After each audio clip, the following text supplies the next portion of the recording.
You can roughly locate any community in the world, somewhere along a scale running all the way from democracy to despotism.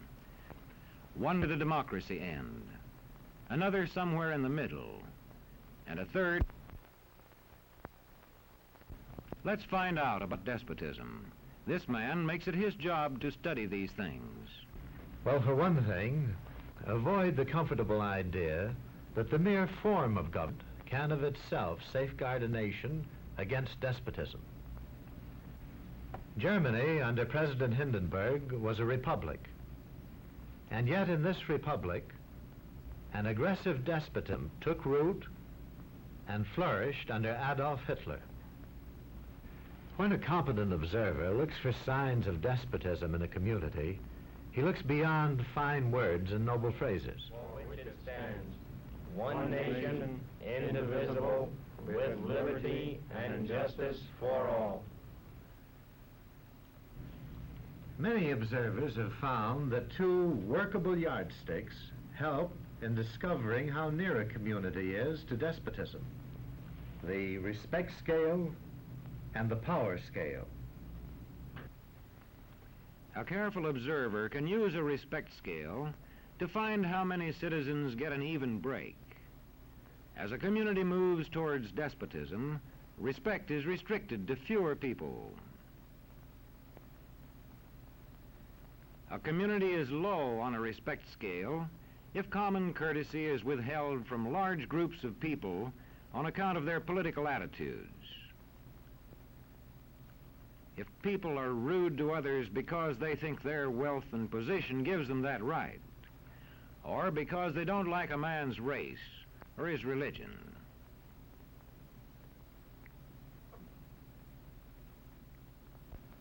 Equal opportunity for all citizens to develop useful skills is one basis for rating a community on a respect scale. The opportunity to develop useful skills is important, but not enough.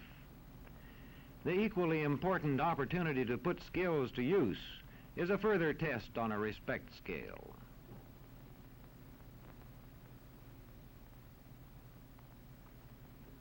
A power scale is another important yardstick of despotism. It gauges the citizens' share in making the community's decisions.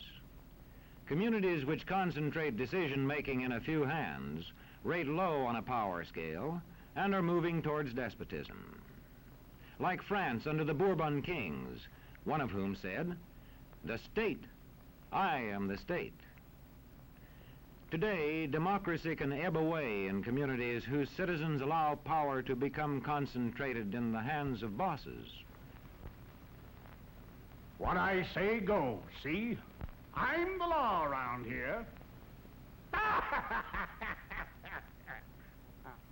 The test of despotic power is that it can disregard the will of the people. It rules without the consent of the governed. Look beyond the legal formalities of an election in measuring a community on the power scale to see if the ballot is really free. If the citizens can vote only the way they're told, a community approaches despotism. When legislatures become ceremonial assemblies only and have no real control over lawmaking, their community rates low on a power scale.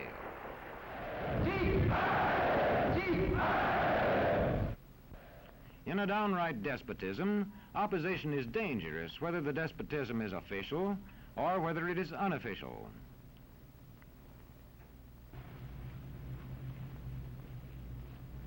The spread of respect and power in a community is influenced by certain conditions, which many observers measure by means of the economic distribution and information scales. If a community's economic distribution becomes slanted, its middle-income groups grow smaller, and despotism stands a better chance to gain a foothold. Where land is privately owned, one sign of a poorly balanced economy is the concentration of land ownership in the hands of a very small number of people. When farmers lose their farms, they lose their independence. This one can stay on, but not as his own boss anymore. To the extent that this condition exists throughout a nation, the likelihood of despotism is increased. In communities which depend almost entirely on a single industry, such as a factory or mine, maintaining economic balance is a challenging problem.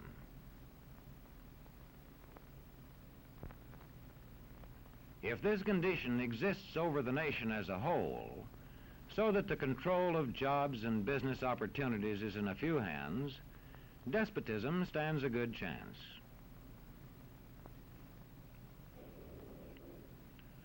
Another sign of a poorly balanced economy is a taxation system that presses heaviest on those least able to pay. A larger part of a small income is spent on necessities such as food. Sales taxes on such necessities hit the small income harder. In the days of the salt tax, feudal despotisms were partly sustained by this and other effects.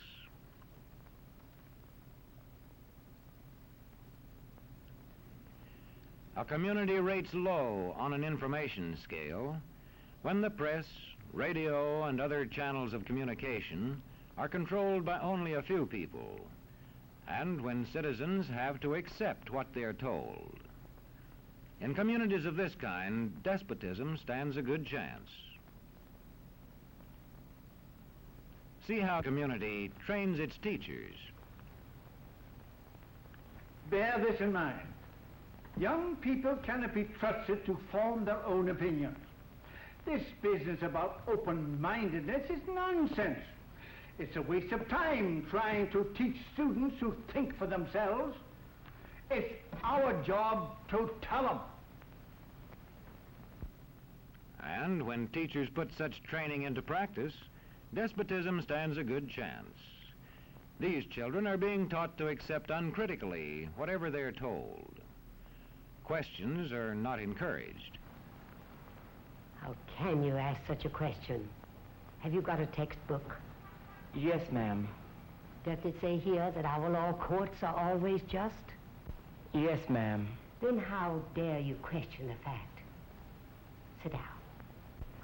And so we aren't surprised when... But it must be true. I saw it in this book right here. And if books and newspapers and the radio are efficiently controlled, the people will read and accept exactly what the few in control want them to. Government censorship is one form of control. A newspaper which breaks a government censorship rule can be suspended. It is also possible for newspapers and other forms of communication to be controlled by private interests. I thought I told you to kill that story. It'll cost us a lot of advertising. If that story goes out, I quit. All right.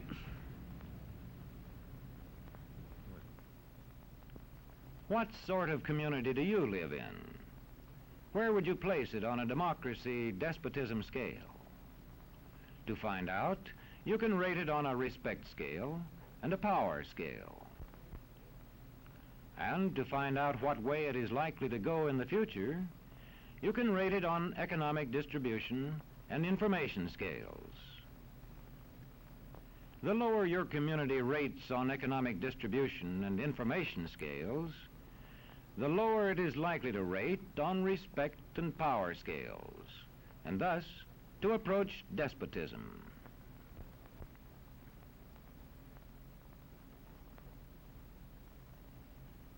What happens in a single community is the problem of its own citizens.